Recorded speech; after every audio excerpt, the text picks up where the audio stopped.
Telling other people that we are struggling and sad always seems to be a difficult thing to do, especially when we are in a place where vulnerability is perceived as a weakness.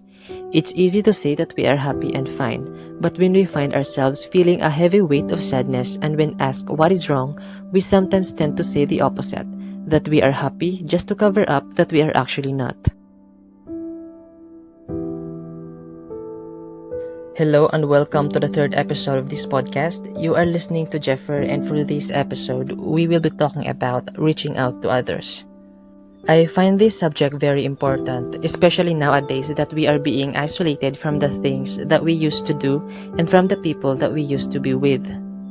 We usually spend our time with just few people around, and most of the time with just ourselves. A lot of things are happening, and some of these are very frustrating, and being able to experience this one somehow makes us feel alone. We feel some pressure and we are having problems, and because of the feeling of being disconnected from what we used to, it makes us think and feel that no one is actually there for us but just ourselves.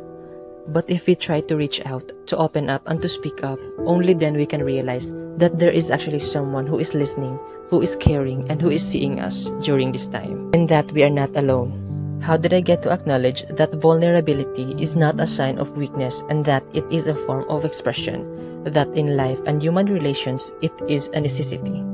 Allow me to be vulnerable as I am going to share to you some of my experiences that relate to how I reached the point of seeing the advantage of being a vulnerable person. And this might also help you to not get scared to show your vulnerability and to reach out. When I started my journey as a high school student and when I was in grade 7, that's when I started having a crisis. And it is not the kind of crisis that is easily solved by just eating an ice cream or watching your favorite movie, or the kind of crisis that disappears the next day. It was a chronic crisis. It was a very difficult experience. It affected me as a person, and the effect extended to my relationships with my family, friends, and the people that I used to associate myself with at that time. I switched friends and shifted my role from this to this. It was hard not knowing where to fit yourself. Needless to say, I was sad and struggling. It was a constant hoping to not feel the sadness tomorrow. But every day was a confrontation telling me that I was sad and struggling and that I needed to do something, which I did not. I did that because if I think of sharing my struggles and letting them see me being vulnerable, they might see me as a weak person, that I am not strong enough to stand for myself, and most importantly, I don't want my vulnerability to make them see me less of a man. And not reaching out did not ease the sadness. I became sadder, and the feeling of not having someone in your battle made me the saddest. To make the story short, the first time when I became vulnerable was when I was in senior high school. In one of our subjects, philosophy, we were asked by our subject teacher to write down all the things that we want to change. And so I talked and wrote about my family problems at that time and how I wanted things to change for us. And after the submission, our subject teacher named Sir James Lirin called my attention to his classroom. And there he talked about the problems I wrote in my essay, and he gave me advices and also shared some of his experiences before. It was kind of a consultation, and that was actually the first time that I was consulted about my problems. Another was when I was in first year college and when I was drinking with my friend Ele Tagarda. There he confronted me that he saw me struggling, and I remembered myself just being nervous and happy at the same time.